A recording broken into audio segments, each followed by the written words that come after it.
Two-part question. If you had to eat a clean butt or lick a dirty foot, that goes to something we watched off air.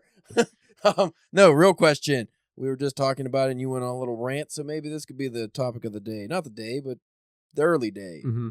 This is an extra bonus episode, by the way. Yeah. This is a Friday we're recording. We just did the road episode. Now we're doing a second episode.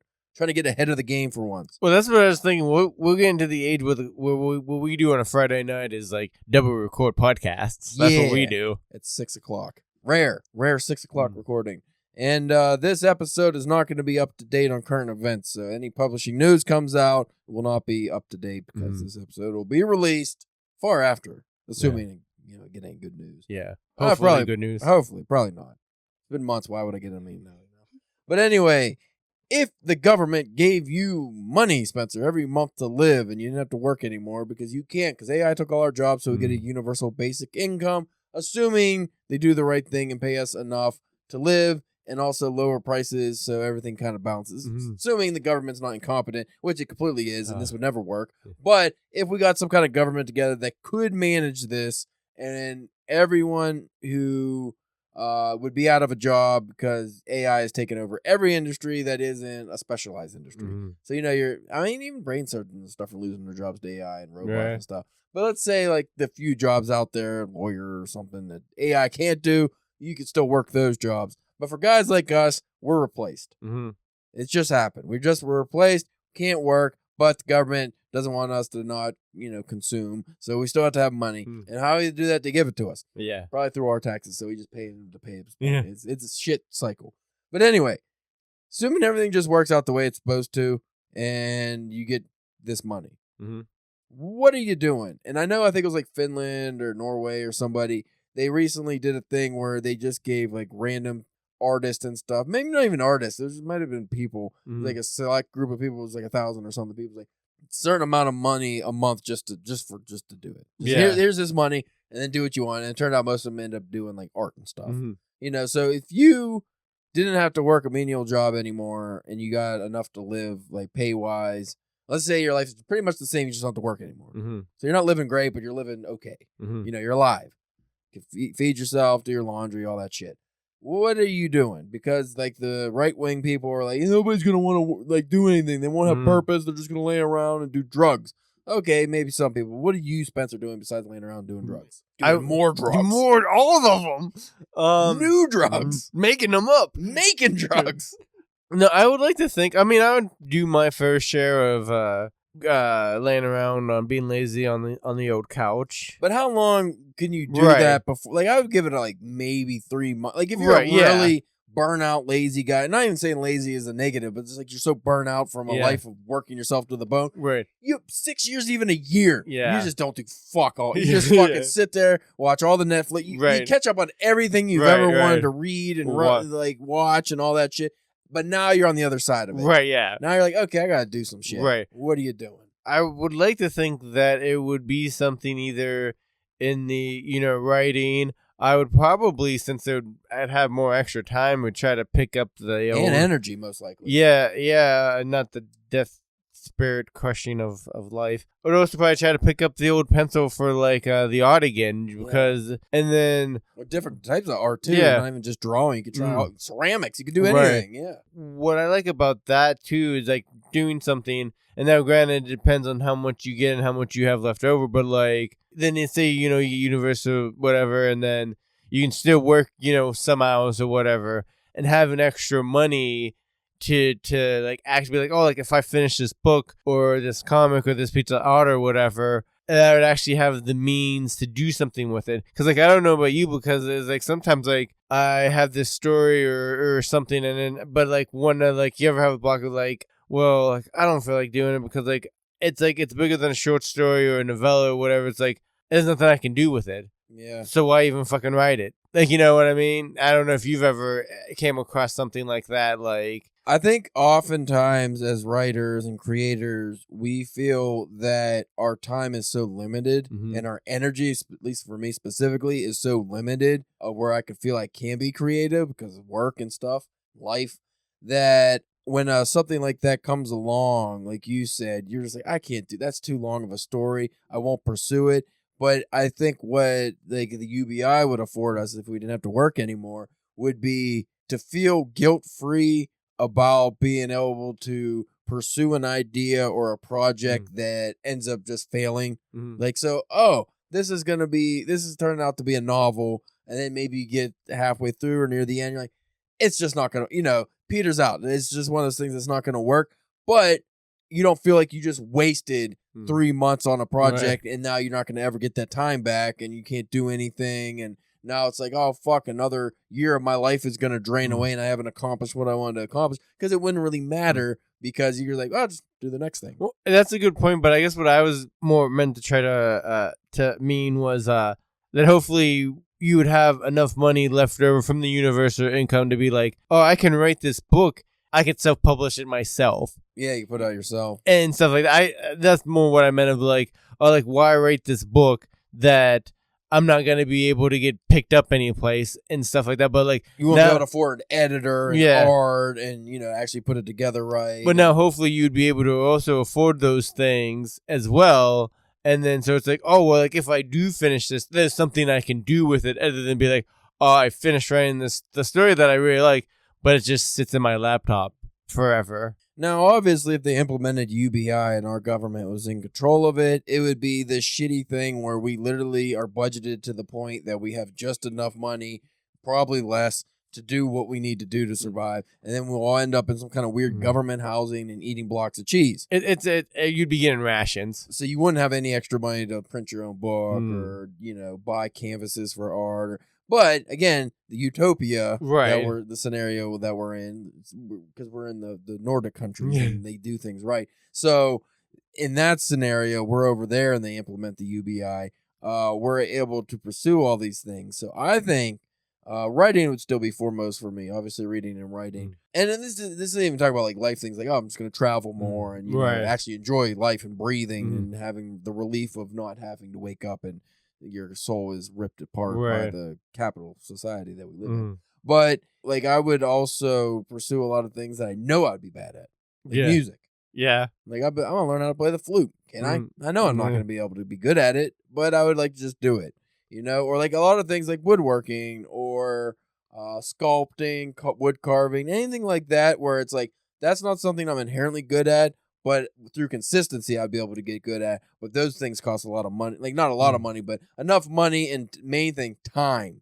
Like, I've abandoned a lot of hobbies that I started just for time's sake. Because it's like, well, I can't write because I don't have enough time in the day. But if you still have if you can focus, like, even, 4 to 8 hours a day to still do your writing and your main art. That's a lot of time. And then you still have the rest of the day to fucking do whatever. I was going to say, how jacked are you getting? Oh, I am getting lumpy and fat. No, I am getting. Do you think you get like shredded, or would you just grow in mass? I don't want to fit through doors no more, motherfucker. I am gonna be the juggernaut. Of course, I'd have to take some substances for that. No, I'd be in better shape than I am now. Again, the energy thing would be the main thing. Like, I work out a lot, but also it's only a lot of those things where it's like my workouts are not as good as they should be because I'm so tired. Or rushing. Yeah. Like, you could actually have you could take 2 hours a day and work out. Do like a good workout. Actually come up with like a solid plan. Like every day I'm going to do this and really focus on it.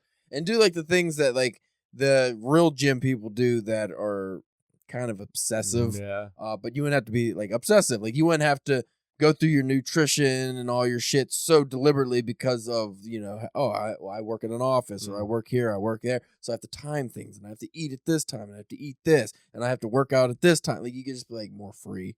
There's a reason why prisoners get so fucking huge and all they do is sleep and eat and work out. So it's like, and they protect don't have your butt. That's a workout too. What I would even, what I would even take is say, like, just take the universal income off the table. All right. I would just be happy with working my hours, whatever. We got paid enough. We'll get paid enough, but to get like the Norway or whatever, where you get a grant or whatever. Yeah. Oh, for Aspire Writers or whatever, you can sign up, and even if it's like a couple $100 a month or whatever, you could put like I said. I feel like it'd be like, oh, well, I could put that couple $100 a month away, and like at the end of the year, I could get like the novel like edited or get, run it through a self-publisher, or, something like that. Or if we could find a way where it's like most jobs, you could just work 3 days a week, just 8-hour shifts. Yeah. And then you still get paid for a 40-hour week, even would be helpful. Although that doesn't cover the, the cost of living. Right. Yeah, I think that would be awesome if you could just get a certain amount of money. Like if you could just know that you had money aside, there's like nothing bad's gonna happen. You don't have you have the security.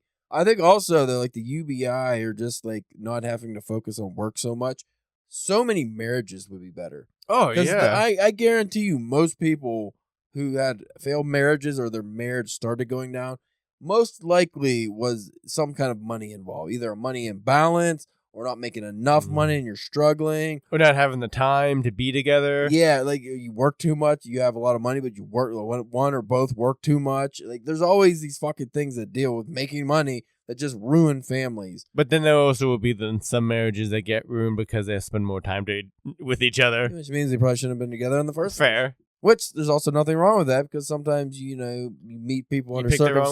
The wrong ones. Yeah, you meet people under circumstances that in the future you realize were, if they weren't in those circumstances, you wouldn't have been with that person. Maybe you're both struggling, and then just through that struggle, you stay together. But then when you finally get better off, you realize, oh, we're not actually, good for each other when things are good. Right. We were just good as struggle buddies. Yeah. Or, it could be the vice versa. You get together when you're both doing great, you have all the money, but then things get hard, and you realize, oh, this person's not the person I could depend on, Struggle buddies made me think of Thunder Buddies. Speaking of my Thunder buddies. Fuck you, struggle. You can suck my dick. Anyway, I would like to end this cold open by saying, how many... Fight the power! How many Picassos and Mozarts and Hemingways died unknown because they had to give up their dream to work? A lot. Way more than I think we're credit for. I think there's fucking Shakespeare's out there that were never known because they had to work themselves. Would it go back to the the money, like not so much Hemingway, but like those old Renaissance artists and stuff, like they had people paying them. That's where the whole kind of Patreon thing came from, because they had patrons back in the day that paid them to do, and not even necessarily for them, but would pay them to do their art. Yeah. Well, yeah, because believe it or not, they're a better society in that regard. I often think it's like how many people who could have cured cancer or sent us to the fucking Mars or wherever died in coal mines, diamond mines, in the jungles or wherever. Like so many people, circumstances in life just fuck them. What I always worry about, and we talked about this a little bit in last year, but in last episode, but like just with schools being so shitty now too, like how many like kids who actually given a shot or had the right stuff could be really smart, but they don't ever get the opportunity. Yeah. And they end up being dumb because they just never get that chance. Some of the smartest people I know are seemingly dumb as fuck, but not intellect-wise. Like they just like, they don't know math, or they don't know this, or they don't know. But you ask them like, they could fucking engineer shit. Like they just do random shit. It's like, how do you know how to rebuild a whole fucking engine? I taught myself. But it's like... Oh, yeah, like those gearhead guys who can just, like, take a fucking engine apart piece by piece and then put it back together without looking at anything. Yeah, there's so many guys like that, but it's just like, if you actually were able to have a proper schooling... You could be like an engineer or something. Actually, I'm not saying like a mechanic or anything's not a bad thing to do, but I'm just saying like... There's a lot of guys, a lot of people minded that way that just, they don't get beyond that just because of their circumstances. There's a lot of potential that gets thrown away. And they don't even realize it. Yeah. Like a lot of people, because, if everybody in your family is like either dumb or just like, say you're like an Appalachian person, you're on the fucking mountain person, you could be smart as fuck and be able to do all this stuff. But when you're surrounded by people who don't have any kind of potential and, you're just with that, you will just be like, oh, I'm just like them. You're just like people who just are like how we talk about now, who are just like, they're just struggling to make it through what life is now. Yeah. So it's like if you don't have that extra, if your dad or your mother, like they might even be smart people, but they have to fucking they have to drive the bus so they can have a place for you to live and food to eat and stuff like that. Society was made for us to fail, I think. It's fucked. It is fucked. Anyway, we have an episode. I don't know what it's about. We'll figure it out. Maybe it's about how many Shakespeares died unknown because their manuscript stayed in the slush pile. Nobody read it. Yeah. That also fucks me up. It's like, how many, like... You get Kennedy, Casca? Yeah, well, how many, like, Kennedy Tools were out, John Kennedy Toole were out there that, like, he killed himself because he's like, nobody's going to read my stuff. Mm-hmm. It's like, how many of those, though, you didn't hear about the success even after they died? Yeah. You know how many Kafkas out there where it's just like, oh, they had all this great work, but they, even after death, they weren't discovered. Mm-hmm. They're just hidden away. Nobody read them. Oh, I don't like it. I don't like it at all. Nope. You know what I do like? Whatever we're going to talk about? Clean butts, not dirty feet.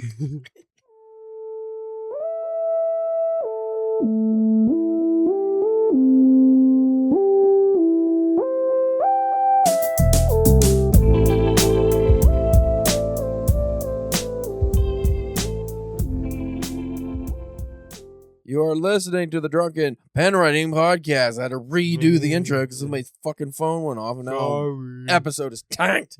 Nobody's going to listen to us anymore. We raced the whole cold open. Race the fucking last 100 episodes. Fuck it. Start over. I'm your host, Caleb James. With me, as always, Spencer, the Jupiter Jerk Church. Oh, that's not nice. I was going to make you the Jupiter...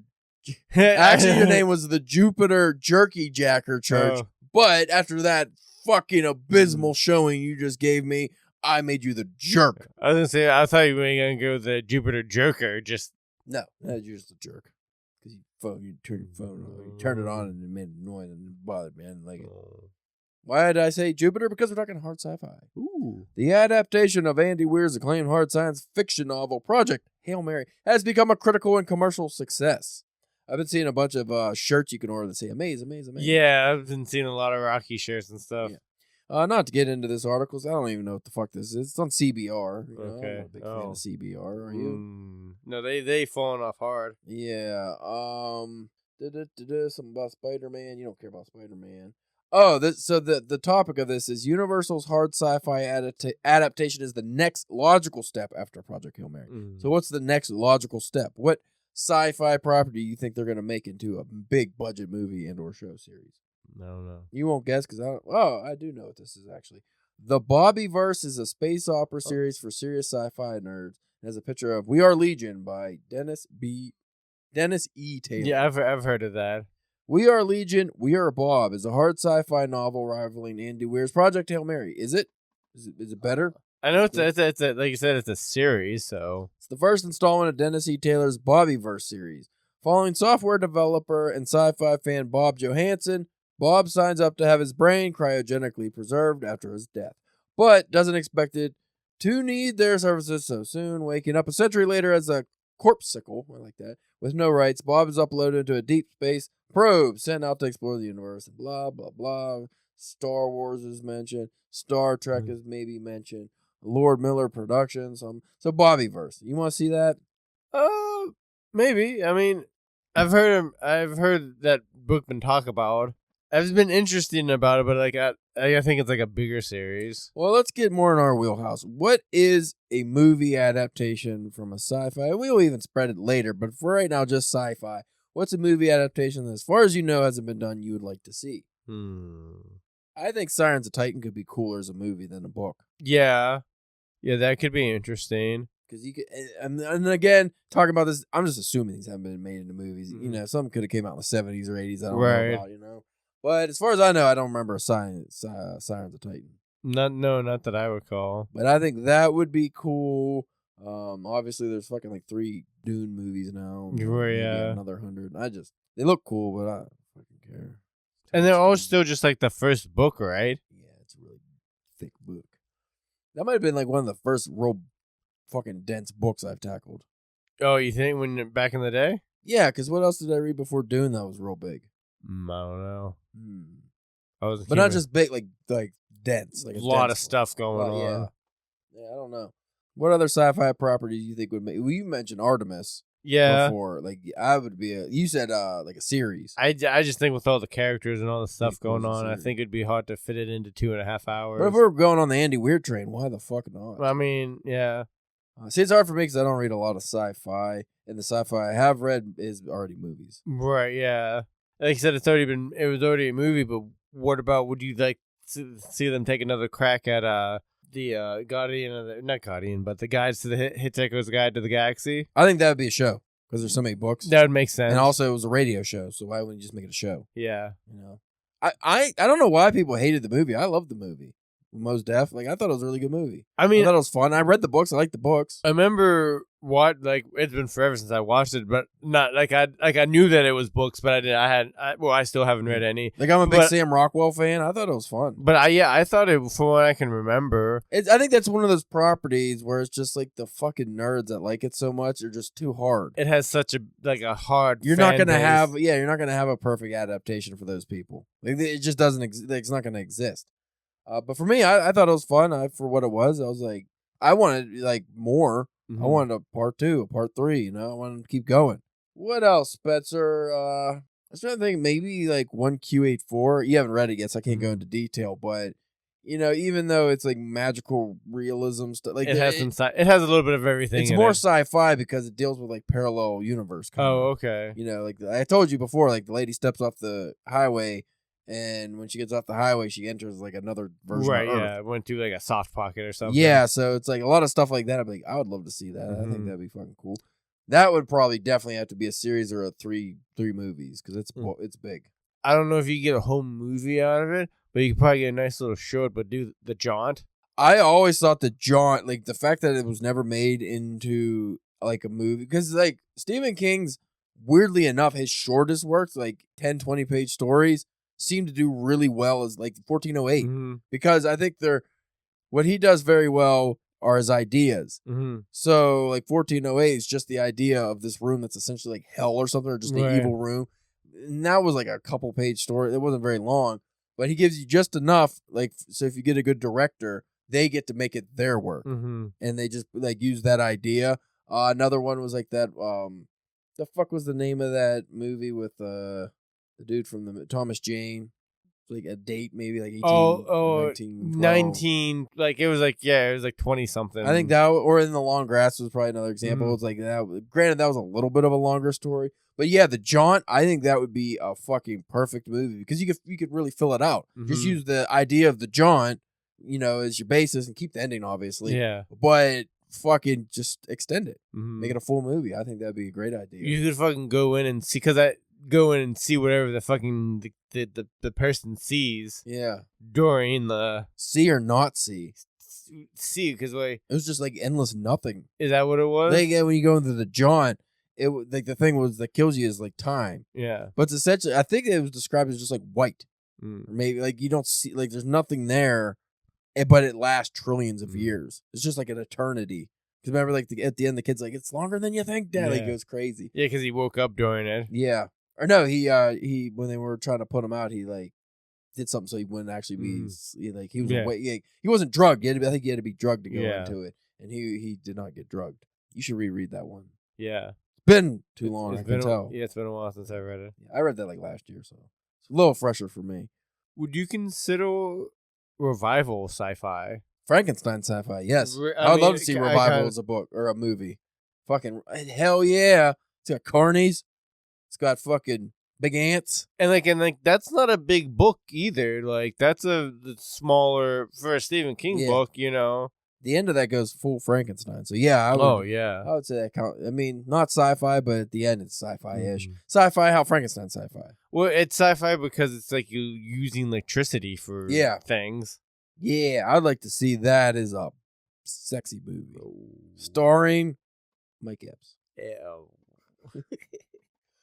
It's not really sci-fi, but it's from a sci-fi writer, and I know that they made a movie of it back in the day, and I don't think it was supposed to be really good, but the Island of Dr. Moreau. Oh, yeah, that was the famous Marlon Brando where he wore the chicken bucket on his head and had the little guy with him for no reason. Was that little guy even in the book? No, he had like a Herpel guy, but he was more like animal. You know, he was more like an animal person. Yeah, I'm pretty sure Marlon Brando just made him have the mini-me. Like, that was just his idea because he was fucking crazy. Which I'm surprised whenever, like, with like, when there was Saw and all that, like, body horror was, like, a big thing. Like, I'm surprised nobody remade that because that's all fucking body horror. Yeah? Because it's fucking like cutting people to making them into animals, making animals into people. Like you could definitely do like a fly version of that or something like real gross. You know, another one I don't understand why we haven't had a oh fuck, I forgot it. Oh, it just went out of my head. Shit, it was a good one. Was it an older thing or? You fucked me. You fucked How did I me. fuck you? You fucked my me. My phone didn't go off this time. No, you started talking about body horror and you fucked me. Oh. Get the lube, honey. I'm bending over because Spencer just fucked me. With the body horror. The fucking body horror. Oh, that pisses me right off. It when it was there and they just said, I hate this agent thing. It sucks.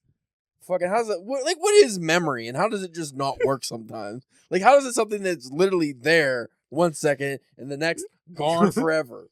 Or until 3 a.m. when it wakes me up, I'm like, there's what you were trying to remember. And then, like, I don't know about you, but now I always have to do this fucking weird backwards game where I'm going down the ladder trying to find where I missed the rung. I'm like, where was it that, what are the connections in the synopsis that led to this idea? I do that with videos all the time. It's like, oh, I wanted to watch this one YouTube video. Well, what was the thing that made me want to watch the YouTube video? I have to go through all these reels and shit to try to remember what it was. And it never related to anything. Right. Yeah, Andy Weir's Martian was a good movie. Oh, I remember because I see it. It's not sci-fi at all, but what I think would make a great adaptation is Yukio Mishima's Life for Sale. Oh, because the concept. Oh, yeah. You don't even have to use like the Japan or the anything. You could literally just use the concept of a guy who puts an ad in the. It would be on the internet now, but in that he puts an ad in the paper. Was it somebody could kill him? Right. Yeah. And he was like, "Oh, anybody wants to kill me?" But like it never just didn't work. And that would be perfect for like an hour and a half long movie. Yeah, it doesn't have to be like short and sweet. You could either make it a ridiculous comedy or a thriller. You could do that with so many different aspects. It would be great. Which is weird because Yukio Mishima, that was like his kind of noir, crime-ish novel. Right. And he didn't write that kind of stuff really. You know what the problem with reading so many books? You can't remember any of them? You can't remember any of them when you want. Gravity's Rainbow. Let's make that a fucking boners and rockets. Wow. You know I'm going to talk about that every episode until I fucking finish that stupid book. 2 months from now. Oh, my God. Why did I do this to myself? You know what? And you know what's going to be funny is if we do get caught up on episodes like we want to, and you do that, after you have already finished the book, you will, if depending on when you do the edits to the episode, you'll just go right back to it. I'm thinking about it, yeah. I mean, it's not like I hate it, so that's good, at least so far. But like I said, I'm not even far enough into it. I don't think that because it gets everyone's told me, and everyone that's talked about the book was like, well, no, actually, for the first 100 or 2 pages, you could kind of follow a plot, and then it goes off the rails, and you really can't follow. I'm like, oh, so it's gonna get worse. But you enjoy the writing of it, though. That's the only thing that's kept me in is I do like the writing, and like some of the scenes get me very tumescent. So tumescent. Yeah, it's a tightening in my pants. I get swelled. In your loins. You know, I love hearing about British people choking on Johnson. Willies. Tallywhackers. Wow. Doing things. Willy Wangs. So much butt stuff, though. I think Thomas Pynchon was into some things. Now, when was this written? 70s. 70s. Yes. So, after I'm finished with this, I am going to read that Between the Two Fires. And if that's really good, you're going to have to read that. I'm sorry. Okay. But like I said, I was trying to get a paperback. You only get the hardback because they republished it with a Joe Hill-Ford as a hardback, like a fancy hardback. But I just wanted paperback. I kind of remember you talking about that book, but I don't. It's supposed to come out in May, but then I just looked it up recently, and then there's no announcement for that. So maybe I just saw that on something. Oh, it's a newer book. No, the book came out in 2012, but they republished it. Oh, yeah. So, okay. They do the fancy hardback first, and then a lot of times 3 months later, paperback comes out. Right. So I'm hoping the paperback would be existent in May, and I could just buy that and get it, because I didn't want to get it on Kindle, because it does seem like a cool book, and I want you to borrow it, and I have to, figure it out. And then I'm also going to read, which is very short, that Train Life book. You got that already, or you're just going to order it? I put it on my Amazon wish list, which is kind of irritating me because every once in a while it goes down to $7. So I should just order it, but I'll look. That's when I'll look at it at the bookstore just to see if they have one that's like, I don't care if it's $10, I'll buy it. But did you think they would have that at the bookstore? It's famous, and they just made apparently a really good movie. Oh, okay. You watched the video, didn't you? You're the one who sent me the video with it. The short books you could read in one setting. Well, you sent me one, and I sent you one. Well, one of them had it at the end. I think the one you sent had it at the end. No, it was the one you sent me. Okay. It was the part 2. Okay. Jerk. All right. Quit trying to make me want to buy a book. I did like that at least in both those videos. I read at least like 3 of the books, I think. Right. It's like, okay, I read some of these cool books. But yeah, that should be a nice reprieve until I get into Finnegan's. And that's the next big book. Yeah, that's like the last big book. The last hard book. That's a read Infinite Jest. I don't want to read Infinite Jest. It sounds so boring. Tennis. I could read about rockets and boners and fucking nonsense, the fucking physics and quotation, like equations. But once you start talking about tennis and corporate America, also it's like, there's over 300 endnotes and footnotes, and we don't have to read those. You have to. Oh yeah, and that book's written in such a way where you have to have 2 bookmarks, one in the page you're reading and one in the back for the endnotes and shit. Fuck you. And the footnotes. And some of them apparently, because they all go along with the story, but some of them are like fucking pages and pages long for one footnote, apparently. Yeah.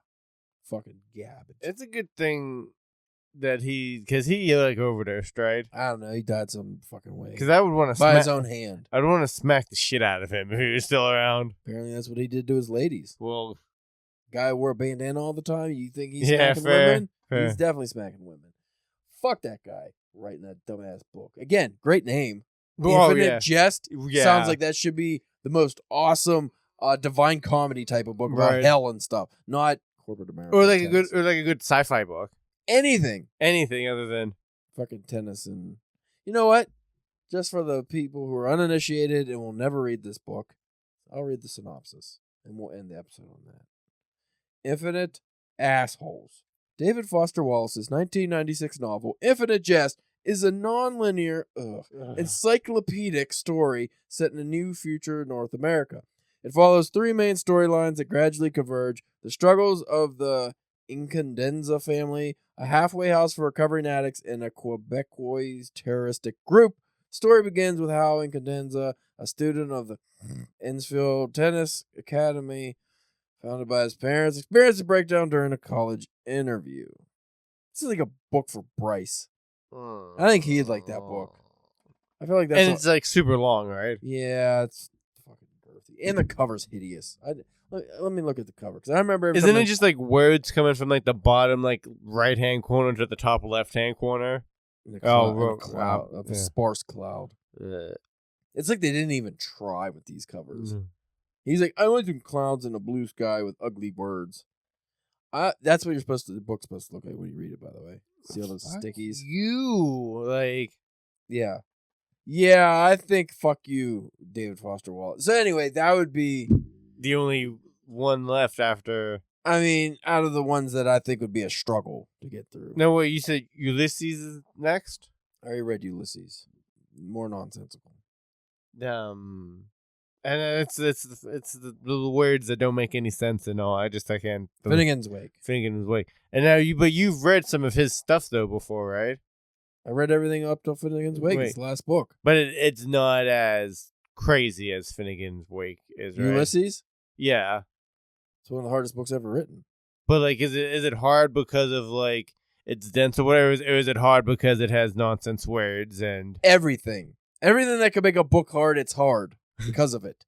Every episode, as they're called, is different, written in a different way, different style. And so anything you can fucking think of, it's hard and it's big. Here are the hardest novels of all time. Finnegan's Wake by James Joyce. That's considered the most challenging. Right. Ulysses by James Joyce. Okay. I read it. I liked it. Gravity's Rainbow. And I didn't look up this list to read these books. These are just books I wanted to read. I don't want to read Finnegan's Wake. I'm just going to, because fuck it. Why not now? Yeah. You're already at the top of the mountain. You look up and there's another rock. Just climb it. Yeah. Even if you run out of fucking air and die. Who cares? Gravity's Rainbow by Thomas Pynchon.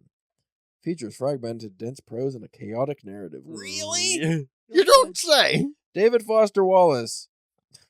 Infinite Jest by David Foster Wallace. A massive, complex novel known for its demanding structure and numerous footnotes. Sound and the Fury by William Faulkner. I loved it. I thought it was very good. Moby Dick by Herman Melville. I liked it on the second reading, as you know. This is another one I haven't read. It's apparently challenging, but they made it. I want to read it because made a movie, I think, on Netflix or a show. I think it's a show. And I think Nick Obergon said it was really good. I think he liked the book, too. 100 Years of Solitude by Gabriel Garcia Marquez. Okay. I think the main thing is, like, there's, like, 100 years of a family, and they all have the same name. Or something stupid. I never heard of this one. Nightwood by Juna Barnes. Noted for its dense, poetic, and complex prose style. Woman to Men by Joseph McElroy, an intensely experimental and dense text. The Making of Americans, they're just adding stuff. The Making of Americans by Gertrude Stein. Nobody wants to read Gertrude Stein. Nobody's put her on a list of books to read. Also not listed, which was on another thing I've seen of the most hardest novels, was To the Lighthouse by Virginia Woolf. I really like that as well. So I seem to be liking these books for the most part. Have any of these I said were awful besides the first time I read Moby Dick? Not that I can really remember. Yeah. And House of Leaves was on one of those lists too. Less classic literature list. So yeah, Finnegan's Wake, I Climbed the Summit, and then David Foster Wallace would be like, oh, you want to climb back down? And just let me a parachute, give me a plane or something. I don't have to read it. It's just like somebody kicks you in the nuts while you're up there, you know? Read the footnotes about tennis. Anyway, folks, that's an episode. I'm going to talk like this for the rest of the episode. For the final minute of the episode. You can check us out at DPW Podcast at YouTube, Twitter, Facebook, Instagram, something. Social media at DPW Podcast. But there's OnlyFans. He is on Jupiter. He's a jerk. Yeah. Jerk. He makes noise. And he's trying to fuck me. He's trying to fuck my thoughts. You know what, Spencer? Because I just want to make this a reoccurring thing since I read it. I'm going to nail your ass. Mike needs to read Pulp just so we can start saying that. Because I feel like we need more than just us saying nail your ass. Yeah. Or else it's just... We need another older man. Yeah, then we can nail his ass. We're going to nail your ass. So stupid. What a dumb book. I want to read more Bukowski this year. I'll say the next time you go to, try to make sweet, sweet love to the wife, you should, as you're laying her down on the bed, just be like, I'm going to nail that ass. I told the kid I work with, he's very young and dumb, so he'll do it. I told him if he's making sweet love to his lady, he needs to, in the middle of it, be like, oh, yeah, baby. Oh, yeah. I'm going to come, brother. Ooh. I actually told him he needs, like, what would he do if she said that to him? And just picture Hulk Hogan. Anyway, CalebJamesK.com. You can check out my publication history and stuff. Maybe I got things up now. Who the fuck knows? And we'll check you out next week with something. Interview, maybe.